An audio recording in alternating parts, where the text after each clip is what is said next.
That's what I did. That's the real secret to it all. Doing something very small, cookie cutter approach. When I was on baby pips, okay, what did I preach? If you were with me back then, 2010, what was I teaching?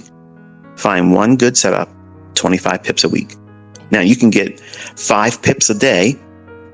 If you're ultra new and you're scared to get into a trade and hold it to the completion, is there something wrong with going into a trade and getting out after 5 pips? No, not if you're new, because you're going to be scared. You're going to be terrified it's going to turn against you, and it might turn against you. But if it moves 5 pips in your favor and you're brand new and you cover and you get out, you gave yourself that cookie. And then you say, okay, I'm aiming for 25 pips, but I got out this entire week, every single day, and I got out with 5 pips of movement. It went to my target, or it came back and stopped me out. Who cares? But 5 pips it gave me, and I got it when it offered it to me. I closed it. I did it every day. So now I got my 25 pips. Is there anything wrong with that? No.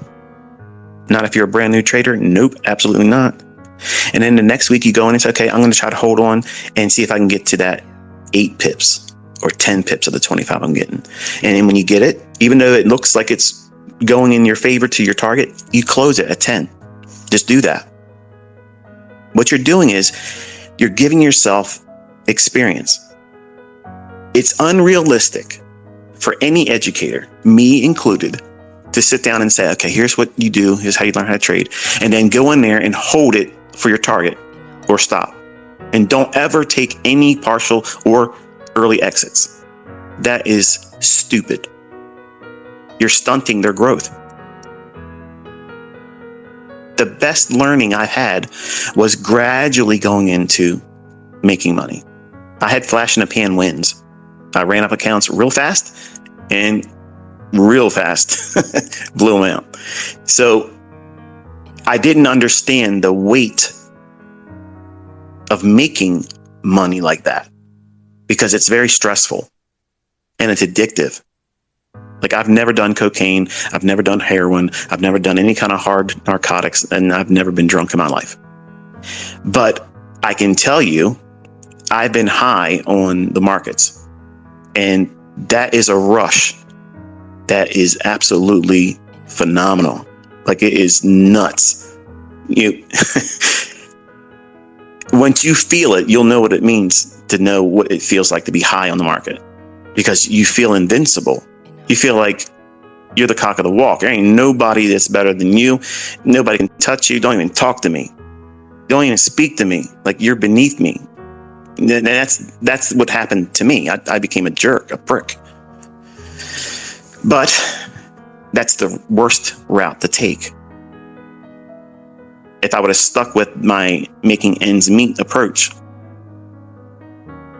$250 a week, break it down modularly. Let's say your goal isn't $1,000. Say it's the full $2,500 a month for your mortgage. Not that you're depending on making that to pay your mortgage, but what you're trying to do is aim for some end that you have to meet every month. Start with trying to just get half of it, or try to meet your lowest. Maybe it's a cable bill. Maybe it's a credit card bill. And it may not even be $100. But go into your trading with that mindset. And I promise you, it seems silly. It seems like, what? I'm in this to do big money. But you can't do big money unless you're consistently managing little money.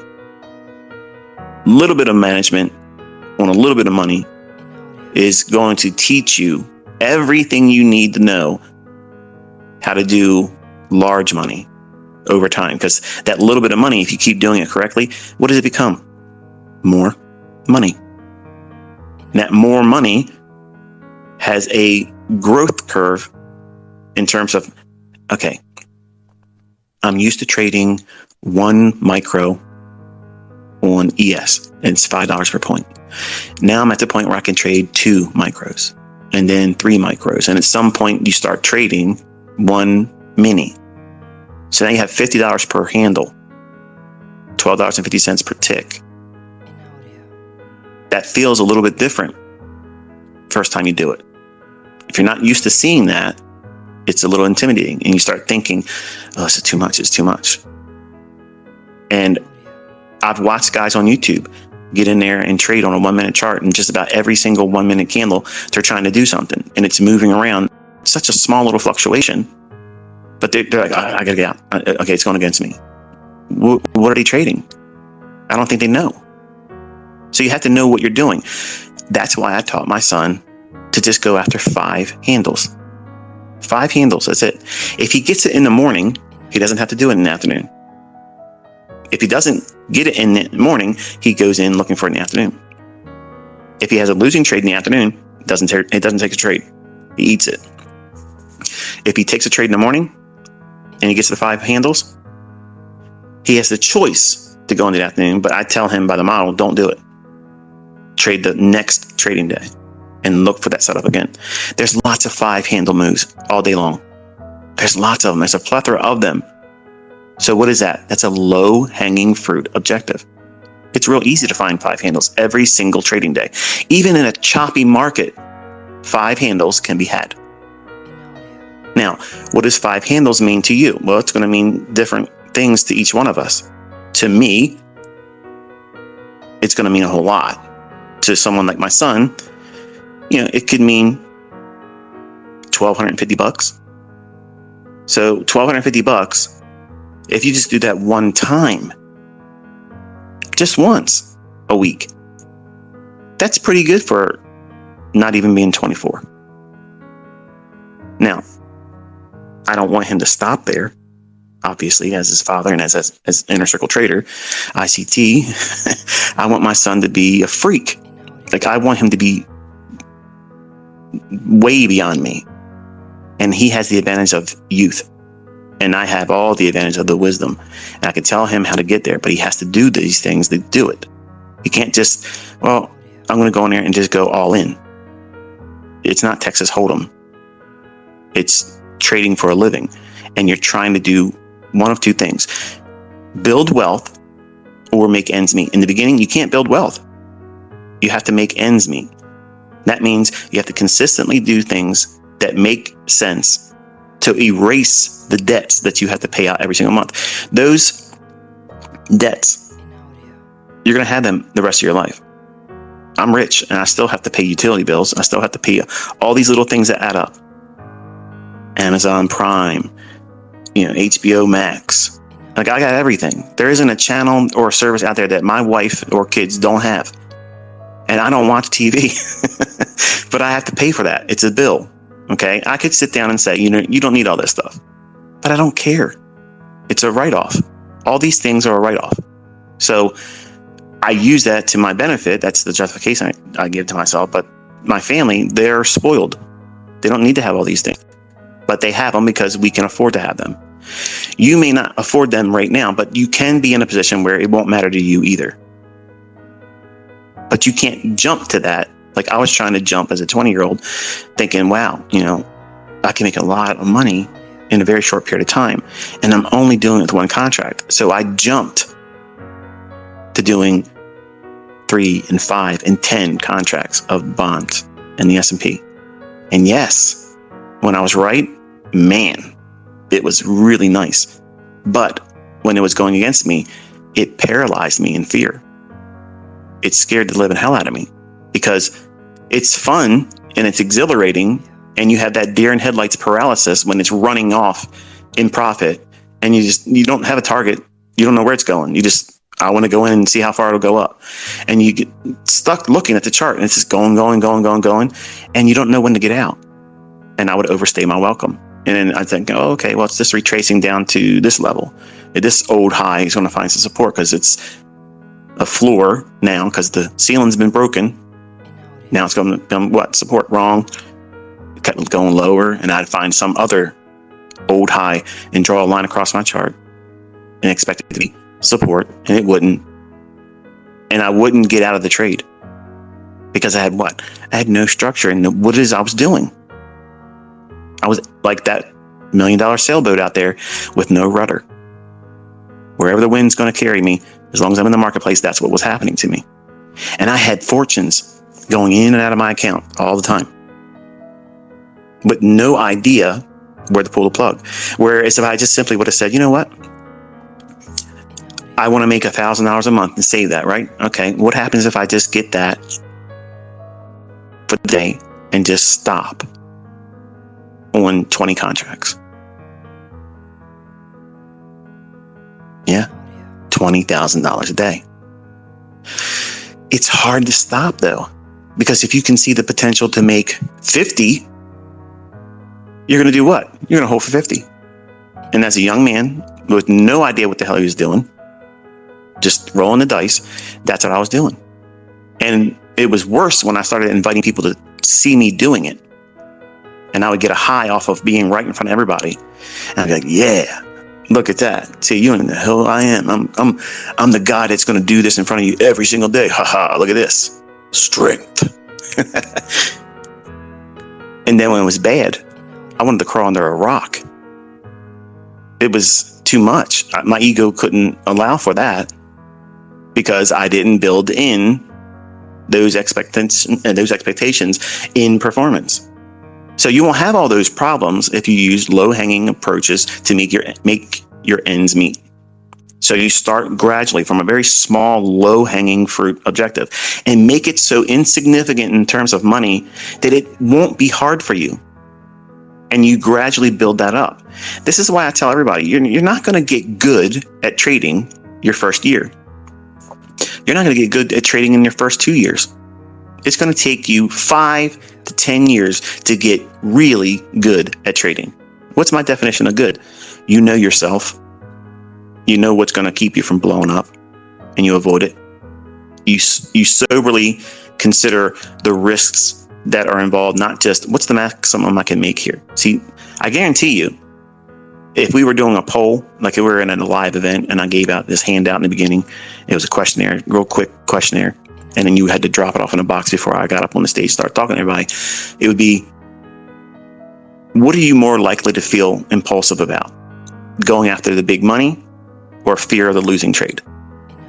You're going to be impulsive about making the big money because that's what you've been trained. Me, every other educator out there, every author, every YouTuber, any influencer, we all do the same thing. We all talk a good game about you can make money doing this, but not all of us talk about the perils of losing money. I do that, and a couple other large name people do it too. But from my knowledge, I have never seen anybody break it down to a point where it's humble beginnings and you start there. I didn't learn that from somebody else. I had to figure that stuff out. And I abandoned it foolishly and just started going after Lambo lifestyle. I want to have the Lux lifestyle, luxury. Everything in the Rob Report magazine, that's what I was aiming for. Not, this is the number of pips and points I can get in the marketplace consistently, and I'm going to use money management to do all the heavy lifting. I didn't know what I was doing. And I'm a math guy, science guy, and I got lost in the money. That's what happens, folks. It's exactly what happens. And I know some of you are going to think to yourselves, well, I'm not going to be a victim to that. ICT was a fool. No, we all get bit by that bug. Greed, man, it's a venom that you just don't understand until you feel it. And the problem is, you don't even know you're under its influence until it's too late. Ruin. Then you're like, oh, if I just would have realized at that moment. And yeah, every time I blew my account, I know the exact moment I should have not done the very thing. But yet I still did it.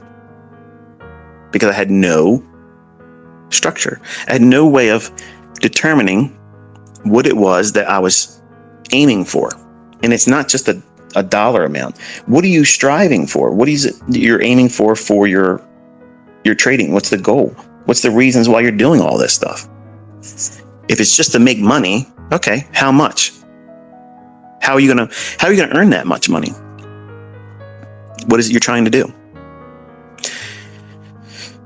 If you looked at trying to make 1% a day, you'll find out that 1% is pretty easy. And what happens is you get greedy because you know you can get that 1%, and it doesn't take a lot of effort to get it. Now, to make 1% one time a week, that is amazing results, folks. Okay, so before I go any further, just know that if that's all you do, you're killing it. Okay, don't let these guys out here that are trying to tell you they make 20%, 50R trades every single week. Okay, because believe me, they would put me on welfare if they were making that kind of money, and they would be proving it. They don't. If they're making that kind of money, why are they trading 0.5 lots on their forex trades? You've been trading like this, making 50R and 200R trades for 2 years, and you're still beneath one full standard lot? Come on now. It doesn't hold up. The logic doesn't equate to them telling the truth. So you have to have that in mind as a trader. You have to know where the bullshit is, draw a line in it, and say, okay, this is what's going to get me in trouble if I aim to do those things. If I try to duplicate what I see other people doing on Instagram, on Facebook, on Twitter, on ICT videos or whatever, that's not you. You need to go back to your roots. Where are you at right now? Where do you live? How do you live? What do you have to pay? Because those bills, whether you watch an ICT video, whether you learn from me or someone else, those bills are coming every single month. That end needs to be met. Now, you have to work your job or jobs, maybe going to school and work your job. You have expenses. They have to be met. You're struggling right now, but that is a temporary thing. That's temporary. It's hard to look past it. When I first got with my wife, when I felt confident, because in the beginning, I did not tell her what I was doing and how I had what I had. And you can look down on me all you want, but I got burned early on with bad relationships. So she was a humble girl, and I was attracted to her. Over time, once I trusted her, once we had our second child, then she knew who I was. It didn't change her. I have a good one. And that's how she gets the rewards of a queen, because she didn't expect it in the beginning.